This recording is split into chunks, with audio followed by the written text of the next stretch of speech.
Kok hilang.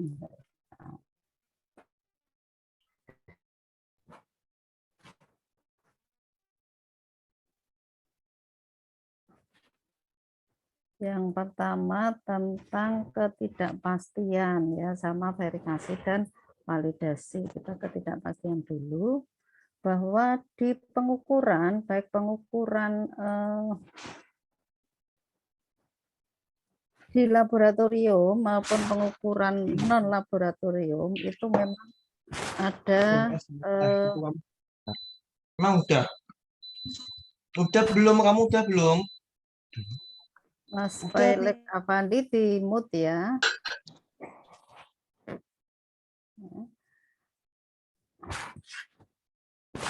Ada ketidakpastian. Ketidakpastian itu istilahnya tidak bisa konsisten, tidak bisa ajak ya. Konsep dasarnya tujuan pengukuran itu memang menentukan nilai besaran ukur yang diukur apapun ya. Hasil pengukuran merupakan taksiran nilai ya. Karena hanya merupakan taksiran, ini kan taksiran nilai, maka setiap hasil pengukuran itu selalu mengandung kesalahan. Ada sedikit atau ada kesalahannya. Ya. Terdapat dua komponen kesalahan pengukuran, yaitu ya, kesalahan acak dan kesalahan sistemik. Ya. Kesalahannya itu hanya acak, sedikit acak, dan ada juga yang sistemik. Ya, sebelumnya kita ke akurasi, definisinya ya, untuk akurasi dan di awal kemarin juga sudah di pembuka, kedekatan atau kesesuaian antara hasil pengukuran dengan nilai benar ya.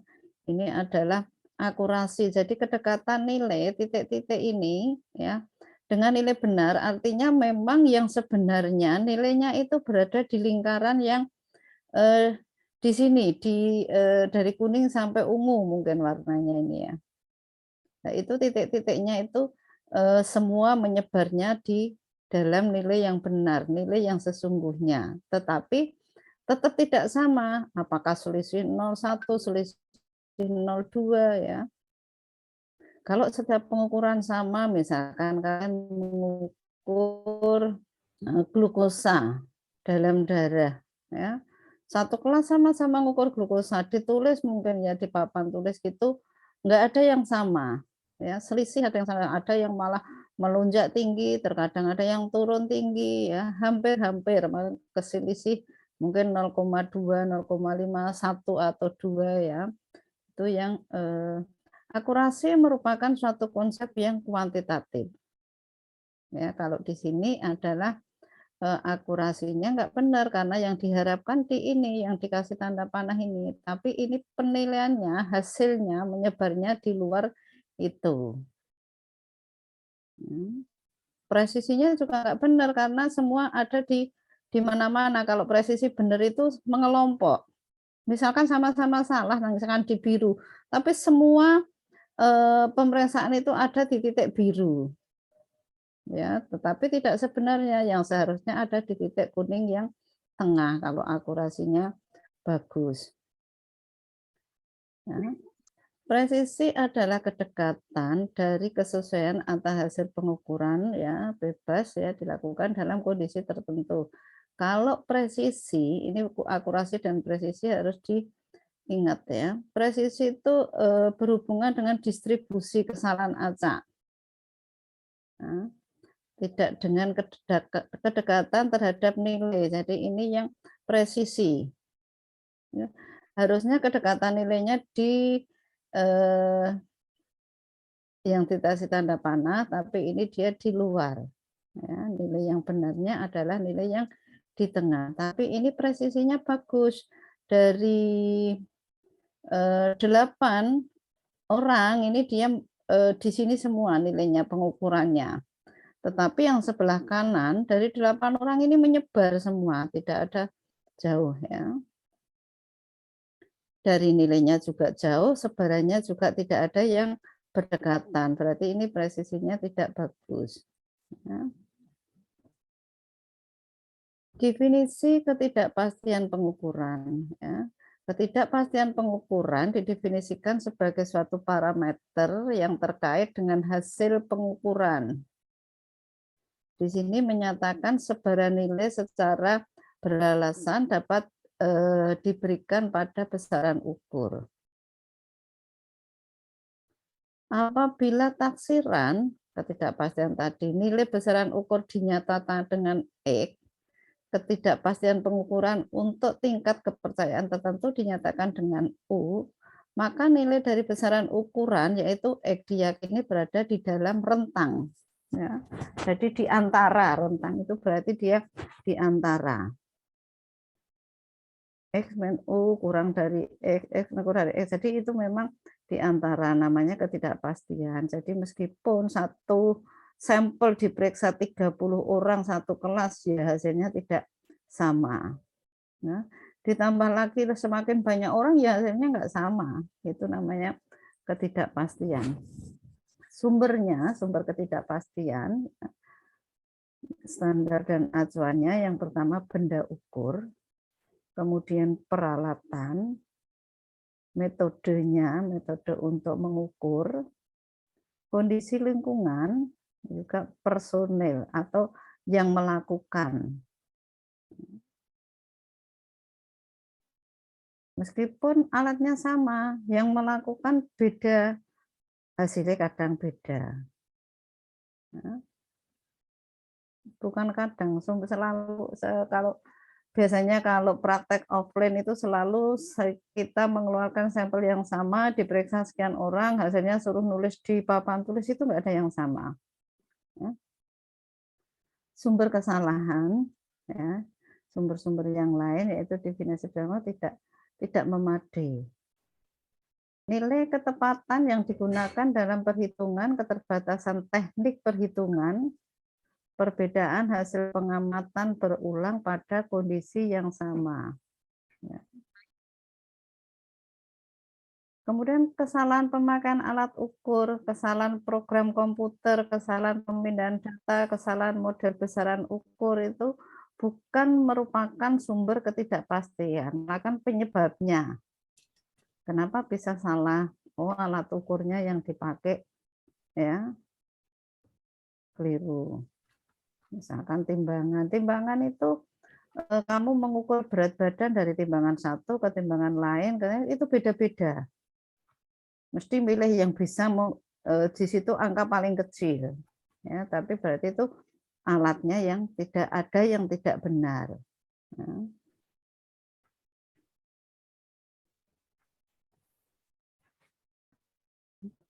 Ini ilustrasi ya untuk pengukuran biar gampang digambarkan. Kalau lab kan kita nggak bisa. Misalkan di sini ada meja, ada A ke B, C ke D, E ke F ya. Ini garisnya ya. Ini dia mau mengukur. Nah, berapakah panjang meja? Ini kan mesti diukur dulu dari E ke F ya. Dari F ke B itu ya. Ini yang pertama dari A ke B. Ya, harusnya kan A ke B dan EF itu sama. Ya. Dari A ke B itu ada 101 panjangnya. Ya. Kemudian dari C ke D. Kalau itu meja yang sampai harusnya berapa C ke D? Sama 101 ya. Seharusnya, tapi ternyata dari C ke D itu hanya 100. Ini ada selisih 1 ya. E ke F itu juga harusnya sama, tetapi ternyata tidak sama juga ya, 102. Berarti kan tidak terlihat ukuran 1 cm itu kalau dilihat secara mata nggak terlihat, tetapi kalau menggunakan alat ukur ini akan tiga-tiganya dari A ke B, C ke D ini tidak sama, E ke F juga tidak sama ya. 101 ada 102 ada 100 ya. Ini namanya ketidakpastian, tidak sama ya. Begitupun hasil laboratorium ya. Dari pemeriksaan dari satu orang ke yang lain itu meskipun sampelnya sama, misalkan yang dilihat itu serum kontrol yang dipakai praktek WC, ya, itu normal, harusnya sudah di situ sudah ring normal pun tidak tepat. Ring normal itu biasanya juga kisaran. Misalkan 100 sampai 105, 100 sampai 110. Berarti kan hasil di antara asal masih masuk di ring itu ya berarti masih bagus. Ya, tapi kalau sudah keluar dari ring itu berarti tidak bagus, ya. Jadi nggak mungkin satu kelas meriksa, wah kalau dikontrol semua angkanya glukosa 100, 100, 100, nggak mungkin, ya. Jadi ada perbedaan. Ya, ini semua pengukuran itu tidak pasti. Tidak bisa dipastikan bahwa meja itu ukurannya A ke B itu harus 100, itu tidak pasti. Kemudian besaran sampel, taksiran, ya, ini populasi. Populasi itu jumlah yang besar. Misalkan populasinya itu satu universitas, tapi sampelnya diambil sampelnya hanya sejumlah mahasiswa analis saja. Ya, misalkan diambil mahasiswa analis di 4 gitu. Diperkecil lagi, ya. Jadi ini kalau yang bagian di universitas ini bagian kecil. Ini juga enggak homogen. Masuk Muhammadiyah universitas itu homogen. Usianya enggak homogen, berat badannya enggak homogen. Ya, tingginya bagus. Meskipun diambil sejumlah mahasiswa analis saja diambil, ya sama, yang diambil ini pun enggak homogen. Ya, tidak sama. Berat badan beda, tinggi badan beda, ya. Dompetnya di sini ya beda-beda. Ya, jadi ini adalah contoh untuk ketidakpastian dalam suatu proses pengukuran. Ketidakpastian ditaksir dari pengamatan terhadap N sampel besaran ukur. Dari N sampel besaran ukur, ketidakpastian baku dapat dihitung. Ya. Nanti dihitung menggunakan rumus, rata-ratanya dicari dulu, jadi X rata-ratanya, ya, nanti S atau X rata-rata adalah simpanan baku rata-rata eksperimental.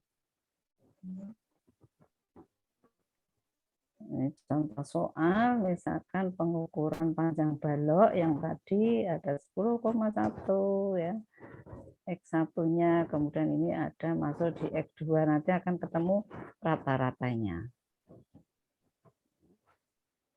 Kemarin sudah dikerjakan tugas yang praktikum? Sudah, Ibu. Sudah, Ibu. Sudah, Ibu. Oke, itu dikerjakan, besok pertemuan berikutnya dilanjutkan, itu belum selesai, ya. Jadi ada rata-rata SD, itu dicari. Ini adalah nilai rata-ratanya, dihitung menggunakan rumus, betulnya 5,7, ini contoh, ya. Dan ada simpang baku, ya. Simpangan baku, ini adalah untuk perhitungan. Oke, itu ketidakpastian.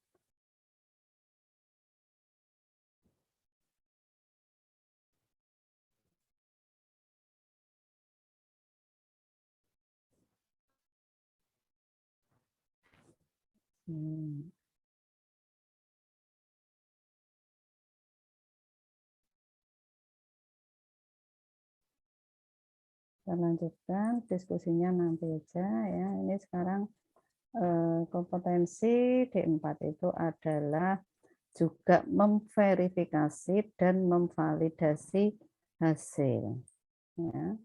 Hasil laboratorium itu yang verifikasi dulu atau validasi dulu?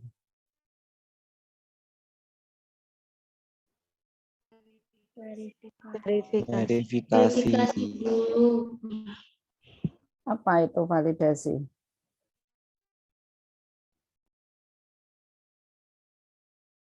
Apa validasi kalau bisa verifikasi didahulukan? Kebenaran. Verifikasi itu adalah tindakan yang dilakukan untuk mencegah terjadinya kesalahan yang mengacu pada bakuan mutu yang sudah ditetapkan. Ya, mengacunya pada standar pasien. Jadi tindakan yang dilakukan mencegah terjadinya kesalahan. Jadi kalau misalkan ada hasil lab, ini kok ada hasil misalkan glukosanya adalah tinggi, kamu diverifikasi dulu ya biar tidak kesalahan. Mengacu bahkan mutu ini tadi dicek dikerjakan dengan metode apa ya, meskipun sudah hafal. Terkadang kalau orang laborat alatnya hanya satu, kenapa harus dicek ya, tapi paling tidak dicek tadi pagi quality controlnya masuk enggak. Masuk berarti sudah benar, dilihat. Setelah itu divalidasi. Verifikasi yang dilakukan terhadap hasil lab untuk memastikan bahwa hasil yang dikeluarkan adalah benar-benar dapat dipertanggungjawabkan. Tadi dicek semuanya. Ya. Ngecek itu ya tidak harus misalkan satu-satu, oh ini yang mengerjakan sehat enggak. Alatnya satu enggak, jadi kita global ya, karena di rumah sakit enggak mungkin kalau memverifikasi itu benar-benar dilakukan satu-satu. Hasilnya kalau di rumah sakit besar nanti akan menjadi ribet. Ya. Setelah kamu pasti bahwa kuisinya benar masuk ya, kemudian reagennya juga enggak ada. Kalau reagen kan biasanya sudah cek di awal pada saat kuisi, tidak ada yang expire, tidak ada yang rusak, tidak ada yang salah ya, berarti kamu harus segera hasil itu ditandatangani ya. Begitu tanda tangan, kalian bertanggung jawab terhadap hasil itu ya. Nah, itu adalah yang dikeluarkan benar ya. Benar dalam arti di sini ya sudah dicek semuanya. Mengapa diperlukan untuk validasi ya, jika hasil tes itu tidak bisa dipercaya ya, maka tidak akan digunakan ya, itu. Kemudian berdasarkan ISO ya, akreditasi internasional di nomor 15189 ini, personil yang berwenang harus secara sistemik mengkaji ulang hasil pemeriksaan. Terkadang kalau hasilnya meragukan, kamu yang bagian memvalidasi berhak menyuruh pada pelaksananya. Bahkan di sini pelaksananya dari SMK atau D3 SMK itu nggak boleh sebenarnya di rumah sakit ya. Di laboratorium juga nggak boleh, minimal D3. Disuruh cek ulang hasilnya. Ya, terkadang kita juga membaca tadi dari dokter itu misalkan arahnya itu dia curiga ke fungsi hatinya, misalkan bilirubin, ARP, GPOT harusnya tinggi. Tapi kok ini semua normal, tetap dicek sekali lagi. Kemudian mengevaluasi dengan informasi klinik yang tersedia berkenaan dengan pasien dan mengesahkan untuk pengeluaran hasil. Ini adalah aturan ISO. Ya. Kompetensi validator, validasi yang memvalidasi, yang pertama harus memahami fungsi, tujuan, aspek teknik ya, termasuk juga faktor-faktor yang mempengaruhi hasil pemeriksaan. Ya. Hasilnya kok bisa rendah ya, harusnya tinggi. Mungkin tadi sampelnya itu ditunda terlalu lama. Enzim, kalau enzim itu harus segera dilakukan pemeriksaan. Mungkin perlakuan-perlakuan itu juga masuk. Memahami quality control dan quality assurance ya. Memahami prosedur dan sistem organisasi di lab. Prosedurnya ya harus benar-benar paham, jangan sampai terlompat-lompat ya. Memahami patofisiologi, pemeriksaan dan organ-organ di vital tubuh. Mampu memahami hasil analisa secara komprehensif. Maksudnya memahami patofisiologi pemeriksaan itu mungkin juga dikaitkan dengan gejala klinisnya. Biasanya saya kurang paham, di CM itu mungkin sudah ada diagnosa dokter secara awal. Ya, kemudian dokternya akan memastikan ke sana benar apa tidaknya. Kalau memang secara awamnya hasilnya itu memang wah sudah ini, misalkan perutnya aja sudah membesar kok ada hasil kok negatif OT-nya, PT-nya mungkin ya. Itu mudah sirosis hati aja sudah perutnya membesar, harusnya kan tetap tinggi hasil kadarnya ya. Tidak bisa suapan wong perutnya sudah membesar seperti itu misalkan gitu.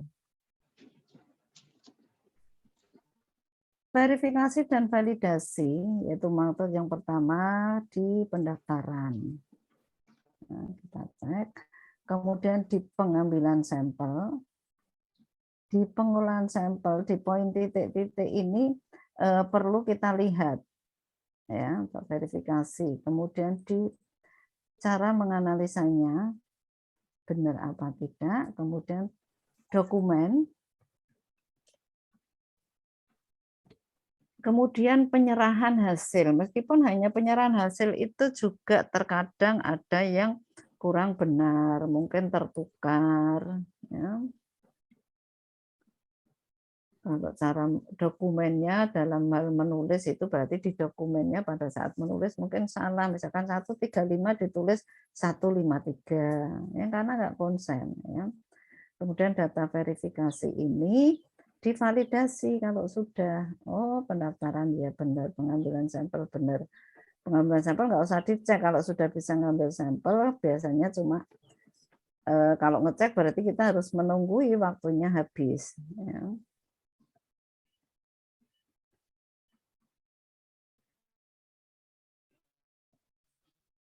Oke, di sini ada administrasi validasi, ya. Kemudian ada sampel validasi, ya. Tekniknya, teknik validasinya bagaimana, ya. Ini yang pasien validasi, clinical validation, ya, good quality research. Ya. Kemudian ada yang di sebelah kanan ini ya. Dari administrasi sampai sampel validasi ini adalah masuk di kesalahan pra-analitik.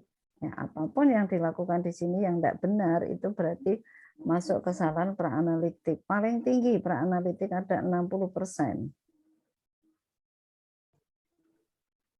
Kemudian ya, ini dari ujung hijau ke ungu ini ada analitiknya, mengerjakannya. Nah, kemudian yang terakhir yaitu post analitik.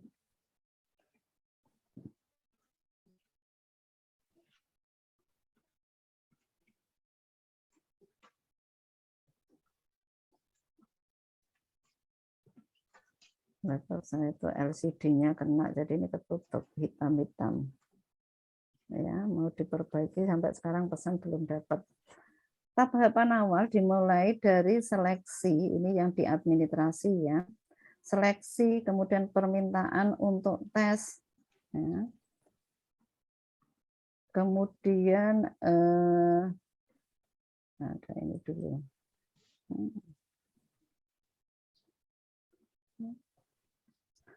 Permintaan untuk tes pengumpulan informasi ya, memahami konteksnya. Ini adalah di pra-analitik ya. Kemudian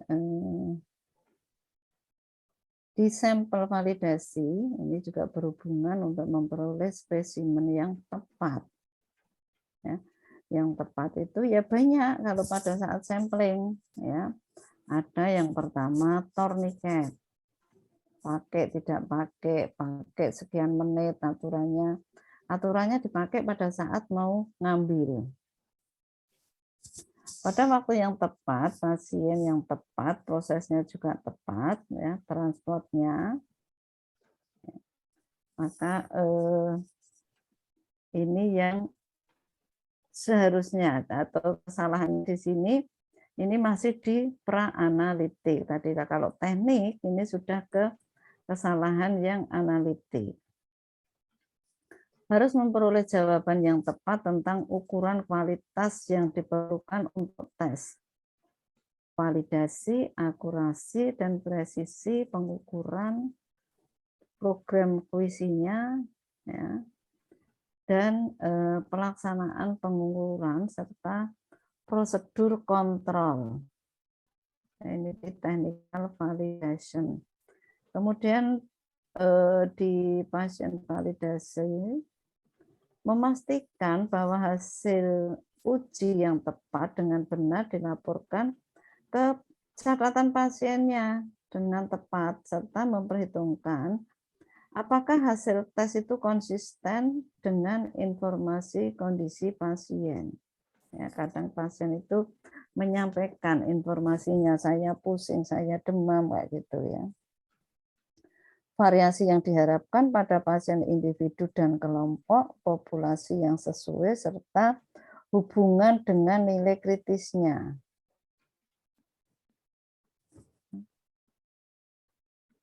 Kemudian yang klinik validation. Validasi klinik yang berkaitan dengan pasien yang menerima pengobatan klinis.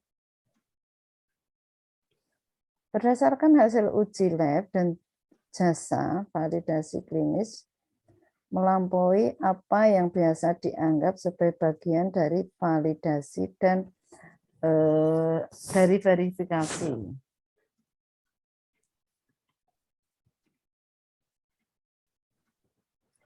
Ada kewenangan, 3 kewenangan yang berbeda, 2 kewenangan yang berbeda. Ahli media ini adalah dia teknisi dan verifikasi, tapi kalau ahli teknologi medik itu adalah dia sebagai validasi, ya juga terkadang si teknisi, tapi sebagai supervisor. Ahli teknologi sama ahli media, jadi di sini memang sudah tingkatannya lebih tinggi. Ahli media itu yang D3, AMD itu singkatan dari ahli media.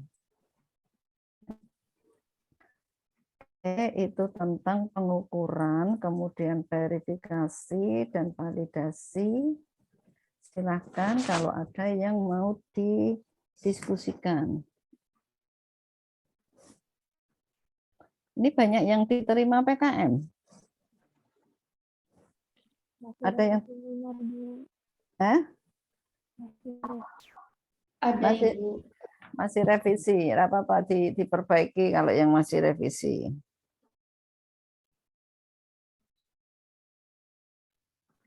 Itu karena nggak disebut siapa pembimbingnya, hanya disebut pengumumannya mahasiswanya aja D3, D4 itu. Kayaknya banyak yang biomol ya.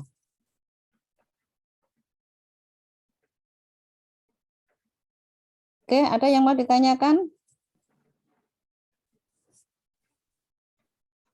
Silakan kalau ada yang ditanyakan tentang pengukuran. Ya. Kemudian, nah ini tadi mohon maaf saya itu menunggu chat dari mahasiswa hematologi semester 2 sih, bukan semester 4. Kok sampai sekarang kuliah nanti jadwal jam 4 kok belum ngasih. Ya, jadi tadi pas kuisi WA-nya masuk, saya pikir hematologi. Oke, silahkan. Ada yang didiskusikan? Kalau tidak ada, saya tutup.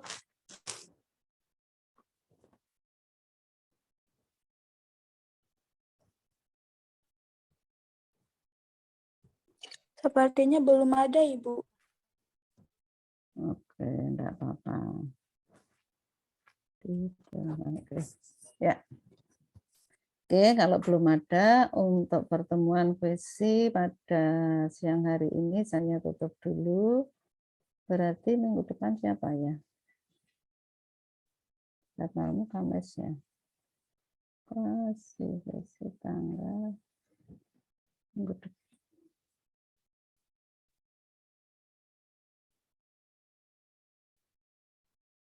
17 sudah ganti mungkin ya, nanti ya silakan nanti untuk dilihat jadwalnya ya.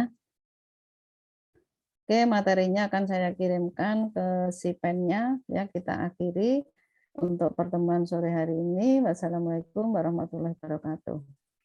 Waalaikumsalam. Waalaikumsalam warahmatullahi wabarakatuh. Ya, absennya ya. Terima kasih, Ibu. Ya, Halo Ibu. absennya. Ya, Ini kan nanti malam Ibu mengisi kimia klinik ya Bu ya? Mau disatukan sekarang atau mau malam ini ya Bu ya? kimia klinik. Sekarang aja kimia klinik ya nanti ya. Kelasnya ini juga ya. Iya, Ibu. Iya, Ibu. Sebentar, Pak, ya, tuh.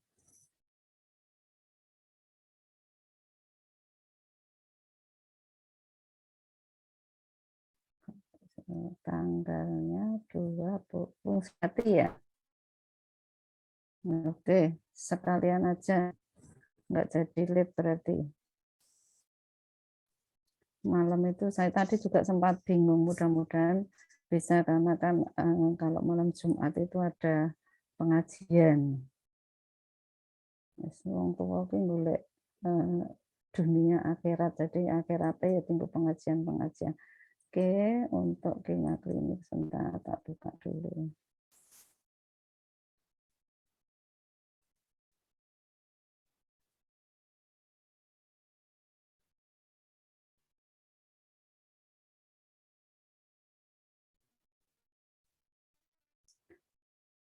Fungsi hati, fungsi hepar ya nanti ya kita lanjutkan yang kimia klinik nanti malam. Ya, saya isi sekarang bahwa kita memang anatomi hepar ya. Ada yang tahu fungsi hati itu apa saja kira-kira? SGOT, SGPT, ALT Bu.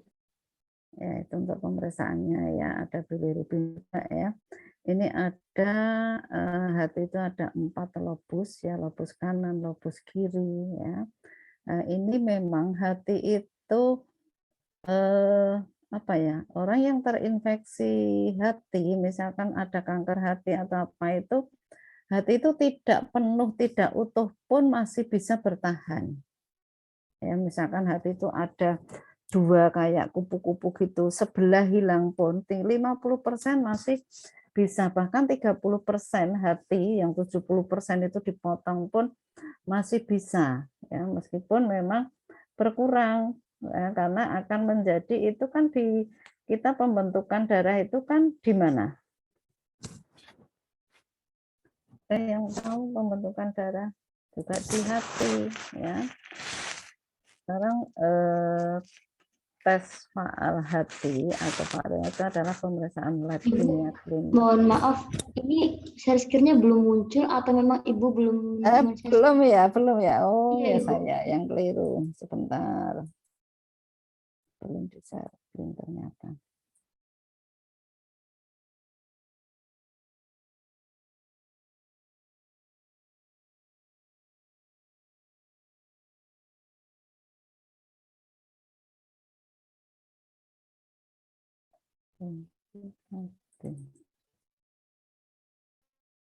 Sudah kelihatan? Sudah, Ibu. Udah, Ibu.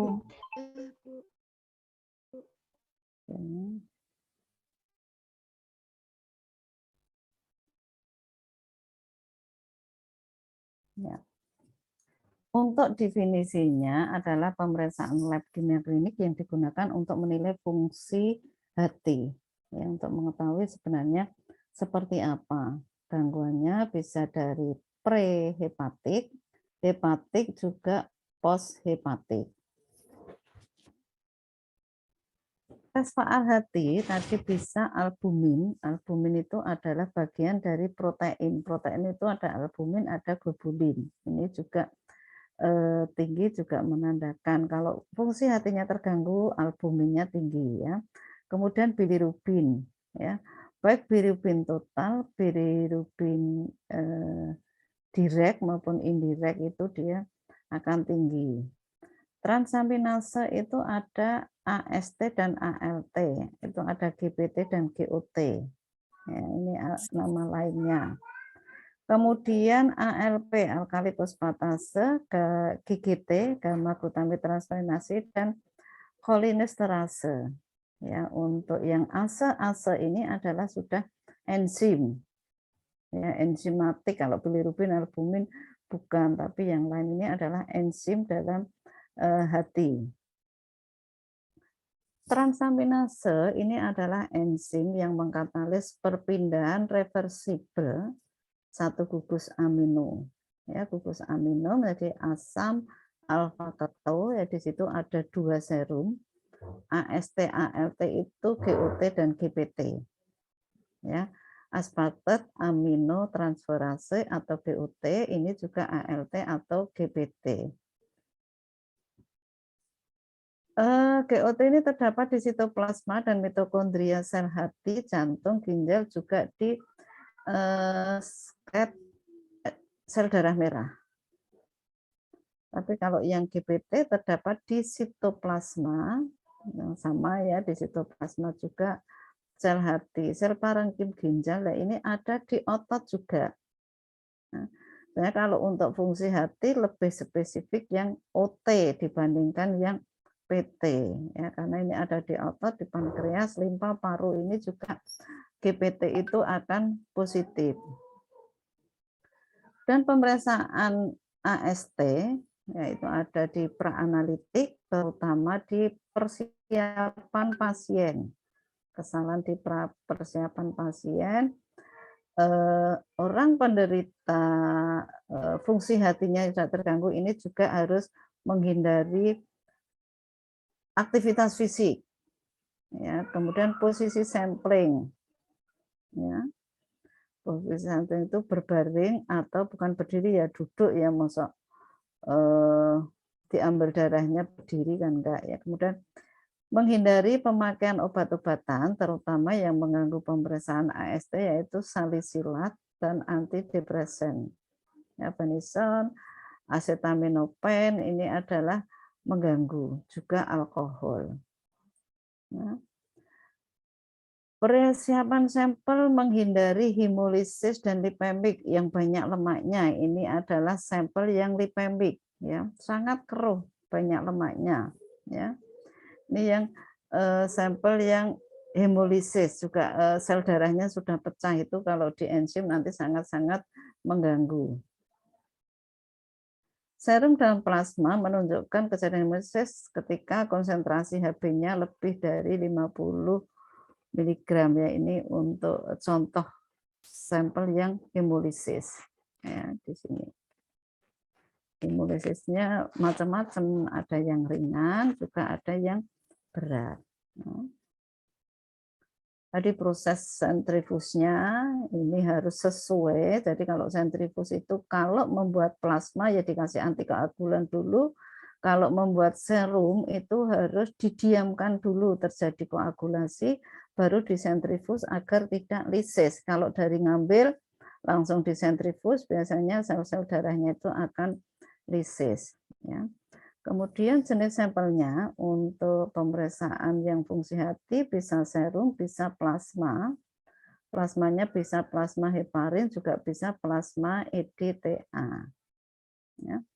Kemudian ini yang juga sumber kesalahan adalah cara pengambilan, ya, di vena atau kapiler. Sekira kalau kebutuhannya untuk AST itu kalau di kapiler kurang kan, ya, tapi di vena, tetapi beda kalau penelitian di mencet, ya, namanya kapiler. Vena itu ya cara pengambilannya, perlakuannya, oh torniketnya benar, tidak terlalu lama, karena kalau terlama menjadi konsentrasinya juga berubah, ya. Kemudian cara penyimpanan sampel atau spesimen, ya. Ini ada ketetapan, ya, kalau disimpan 4 derajat 7 hari, 20-25 bisa 4 hari, ya, tetapi kalau di minus 20 ini enzim itu tidak rusak sampai dengan 3 bulan. Ya. Kadang juga nggak mungkin sampel disimpan sampai 3 bulan. Ya. Pemeriksaan AST ini adalah prinsipnya alfa-ketogluturat, ya, ditambah dengan L-aspartat, ya, ini yang SST, kemudian menjadi L-glutamat. Ya. Yang sering keluar itu adalah penggunaan NADH, ya, penambahan NADH ini akan menjadi M-latat NAD. Saya sering membaca untuk soal UKOM itu adalah pemeriksaan GOT maupun GPT itu di enzim NADH-nya. Alat yang rutin, kalau fotometer itu bebas ya, tidak fotometer ini fotometer yang lama, ada yang menggunakan Mindry saja. Fotometer apapun bisa yang otomatis ya. Kemudian tabung reaksi jelas ya. Yang diperhatikan adalah penggunaan volume atau pipet, mikropipet. Ya, kesalahan pengambilan dengan mikropipet itu juga sangat besar, sangat mendukung hasil ya. Pipet yang salah, pengambilan salah, pengeluaran yang salah, tidak dikeluarkan semua ya. Otomatis yang otomatis dengan kobas ya, ini yang alat yang kobas itu yang lebih besar ya, kobas miras itu tabung mikro ya, kemudian di rak sampel karena dimasukkan ke rak-rak nanti. Kemudian pipet volumenya itu yang 500 mikro. Kalau ini yang menggunakan fotometer ya, yang dibutuhkan 100 sama 1000. Tapi kalau menggunakan kobas ukurannya lebih kecil, separuhnya, setengahnya. Ya. Bahannya bisa tadi serum, plasma heparin, juga plasma EDTA. Ini reagennya, ya ada buffer fosfat. Kemudian kita harus membuat larutan kerja dulu. Ini sudah praktek belum ya? Kimia kliniknya? Belum, Ibu. Belum, Ibu. Belum praktek offline. Oh, belum, sama sekali belum. Sama Sekali, sekali. Ibu, dari semester 1. Oh, ya dah. Setelah ini nanti ketemu, mudah-mudahan sudah COVID-nya sudah lari. Kan COVID sekarang juga tidak mencekam seperti dulu. Seperti batuk pilek, makanya kalau batuk pilek, ada yang batuk pilek harus hati-hati ya. Mungkin positif, tapi nggak usah cemas. Saya kemarin juga begitu, dikasih obat batuk pilek aja nggak usah dikasih apa-apa. Rasa dikasih obat virus, apa itu sembuh juga. Meskipun dicek juga positif. Cara kerjanya ada yang semi otomatis dan otomatis. Ya. Kalau semi ini menggunakan fotometer itu masih semi. Ya. Tapi kalau yang otomatis kita sudah menggunakan alat seperti kobas, seperti Mindry itu sudah otomatis. Memang bisa memperkecil reagennya. Hasilnya juga bisa lebih cepat karena di alat yang otomatis itu satu alat kobas itu bisa langsung masuk sekian pasien. Ya, dimasukkan dalam tabung di rak-rak itu, misalkan ini GOT, ini GPT, ini BU, sudah beberapa pasien bisa masuk, hasilnya tinggal ya lebih canggih lagi. Ya. Itu menjadi semakin berkurang pemakaian tenaga. Ya. Kemudian ada nilai rujukan itu juga dibedakan suhu. Ya. Jenis kelamin, ya itu juga ya. Baru lahir, kemudian dewasa, ini akan berbeda nilai rujukannya. Ya. Pemeriksaan AST yang praanalitik, peningkatan lebih dari 5, ini adalah hepatitis akut, ini nilainya ya kalau lebih dari 5 itu adalah kenaikannya. Ya, kalau AST itu biasanya angkanya berapa ya, 30-40-an itu. Kalau dia peningkatannya 5 kalinya itu berarti sudah hepatitis akut atau serosis. Kalau sudah serosis ini terkadang memang kalau belum sampai mendesak ke paru-paru, pasien itu rata-rata nggak merasakan, hanya merasakan terkadang agak apa ya, besesek, itu agak kayak di lambung itu kayak ada apa benda yang ada di situ, tapi enggak dikiranya ya hanya oh ini asam lambung seperti itu, oh ini masuk angin ya, padahal itu sudah mulai ada pembesaran. Makanya untuk yang maksudnya serosis, yang serosis hepatis pembengkakan atau kanker hati atau tumor hati itu terkadang sudah besar baru terlihat, sudah stadium 3-4 baru merasakan, karena memang di awal itu nggak terasa sakit ya. Kemudian kalau yang sedang tumor hati, hepatitis kronik juga, kemudian yang ringan perikarditis dan sirosis, masih di sirosis. Ya. Ini yang alat Cobas itu ada bisa beberapa kali. Ya. Ini yang GPT, hindari pemakaian obat, kemudian persiapan sampel juga, jangan sampai ada sampel yang lipemik.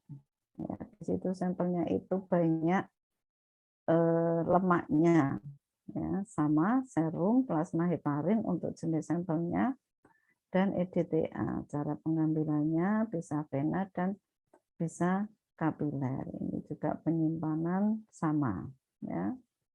Cuma ini hanya 7 hari, kalau minus 20 lebih gampang rusak enzimnya.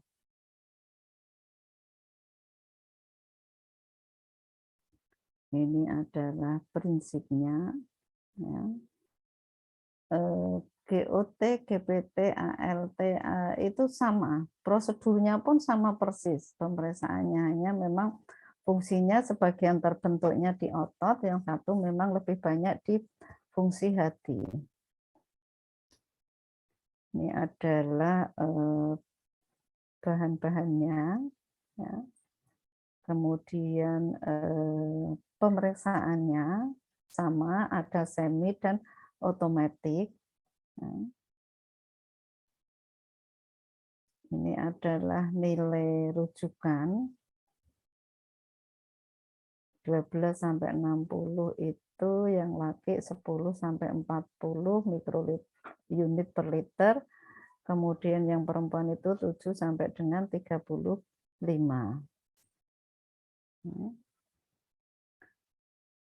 Ini yang peningkatannya, terutama peningkatan yang hanya 2 kali. Ini berarti komestik hepatik ini adalah peningkatan hasil.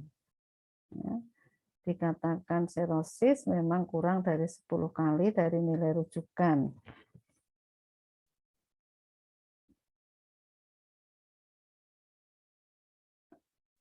Kemudian AST yang lebih dari 1 penyakit hati kronis dan berat, ada yang kurang dari 1. Nah, kurang dari itu adalah kerusakan hati yang ringan. Ya.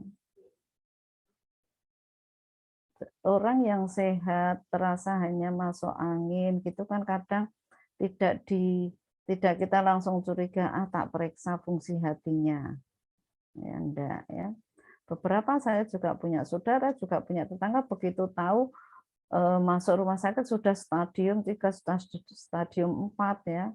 Kemudian hatinya diambil 60%, tinggal 60% ya. Kalau sudah terjadi sirosis itu biasanya rata-rata meskipun dioperasi pun akan tumbuh lagi karena di hati itu jarang dilakukan kemoterapi. Ya, fungsi hati itu di situ juga untuk pembentukan sel darah. Nanti kalau di kemoterapi itu juga ada panas, ada efek ya, sehingga nanti di jaringan sekitarnya akan tidak berfungsi. Ya. Makanya biasanya tetap masih tumbuh lagi gitu ya. Apalagi terkadang meskipun sudah minum obat tetap masih tumbuh dengan cepat. Ya. Ini untuk GPT dan AST di hati itu GPT-nya tinggi, kalau GOT-nya hanya naiknya 3 sampai 4 ya. Di jantung itu hasil GPT-nya sedang, tapi yang di sini GOT-nya akan tinggi. Otot berkaris, GPT maupun GOT adalah sedang ya. Kalau ada fungsi otaknya yang terganggu, GPT-nya enggak ada apa-apanya ya, maksudnya dalam arti normal-normal saja tapi GOT-nya sedang ya. Juga di pankreas. Ya. Oke, ini untuk yang menunjang ke labnya dulu, untuk besok berikutnya untuk mungkin fungsi hati yang murni secara teoritis ya.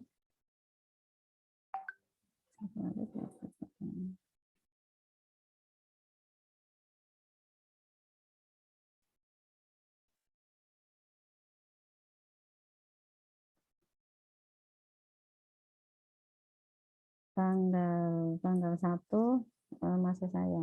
Tanggal 1 kita belum tahu. Nanti kalau bisa maju ya maju. Apakah libur atau puasanya itu mulai tanggal 1 apa 2 ya? Tanggal 2, Bu. 2 Ibu. Tanggal 2. 2.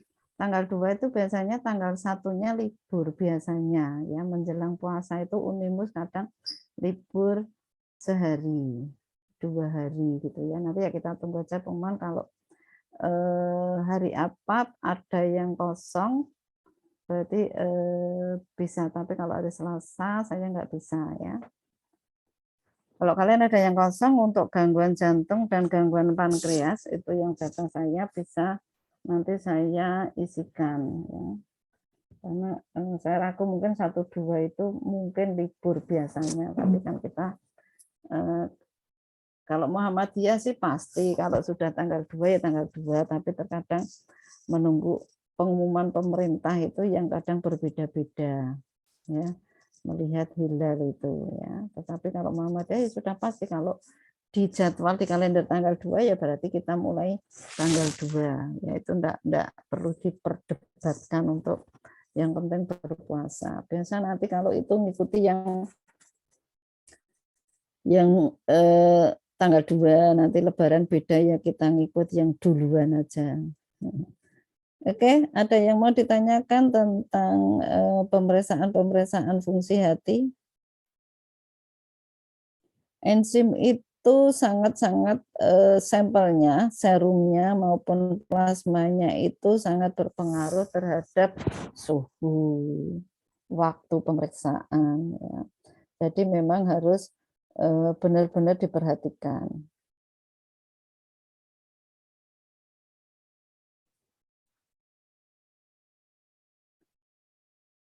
Oke, belum ada yang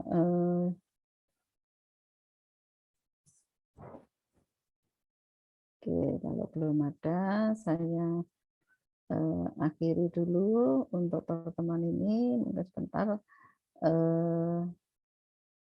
Mudah-mudahan besok tanggal 1, kalau enggak libur ya kita isi, berarti minggu depan itu isinya masih saya atau bukan? Puisinya. Atau sudah ganti Bu Sinto ya. Oke, nanti silakan untuk dilihat Ya jadwalnya. berarti akan kami cek. Ya, Mungkin ya. sifatnya tidak. Oke, saya akhiri ya untuk pertemuan sore hari ini. Wassalamualaikum warahmatullahi wabarakatuh. Waalaikumsalam warahmatullahi wabarakatuh. Terima kasih banyak Ibu. Ya, saya Lid. Ya Ibu. Ibu. Kayak lip juga.